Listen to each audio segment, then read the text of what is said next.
معزز سامعین، عید کی نماز کا طریقہ سنیں۔ پہلے نیت کریں کہ میں عید الفطر کی یا عید الاضحیٰ کی، عید الفطر رمضان کی عید میں نیت کریں، عید الاضحیٰ بقرہ عید کی عید میں نیت کریں۔ اب رمضان کی عید کا قرب ہے، یعنی رمضان کی عید کی نماز کا طریقہ سیکھنا ہے، تو عید الفطر کی نیت کرتا ہوں میں۔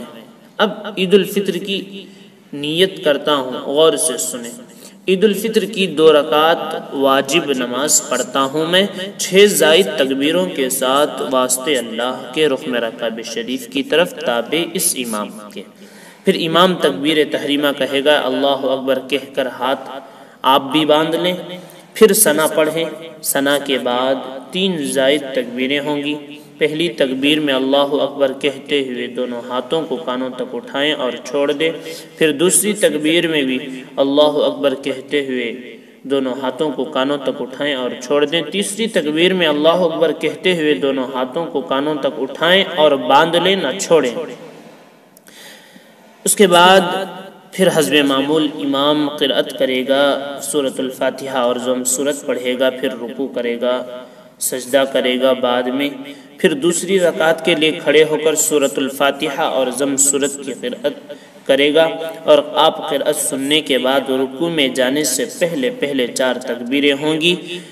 پہلی اور دوسری اور تیسری تکبیروں میں اللہ اکبر کہتے ہوئے دونوں ہاتھوں کو کانوں تک اٹھا کر چھوڑ دیں، اور چوتھی تکبیر میں اللہ اکبر کہتے ہوئے بغیر نہ ہاتھوں کو اٹھائیں اور نہ ہی ہاتھوں کو چھوڑیں، سیدھا رکوع میں چلے جائیں۔ چوتھی تکبیر میں بغیر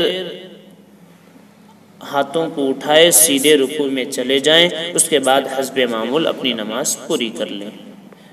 اور ایک مرتبہ سن لیں کہ نیت کرنے کے بعد تکبیر تحریمہ اللہ اکبر کہتے ہوئے ہاتھ باندھ لیں، ثنا پڑھیں، پھر 3 زائد تکبیریں ہوں گی۔ پہلی دوسری میں کانوں تک ہاتھ اٹھا کر چھوڑ دیں، تیسری میں ہاتھ باندھ لیں، پھر امام سورہ فاتحہ ضم سورت پڑھے گا، پھر رکوع سجدہ کرے گا، پھر دوسری رکعت میں کھڑے ہو کر پہلے سورہ فاتحہ اور ضم سورت پڑھے گا۔ ضم سورہ پڑھنے کے بعد رکوع میں جانے سے پہلے 4 تکبیریں ہوں گی، جن میں پہلی تکبیر، دوسری تکبیر، تیسری تکبیر میں کانوں تک ہاتھ اٹھا کر چھوڑ دیں، اور چوتھی تکبیر میں بغیر ہاتھ اٹھائے سیدھے رکوع میں چلے جائیں اور حسب معمول اپنی نماز پوری کر لیں۔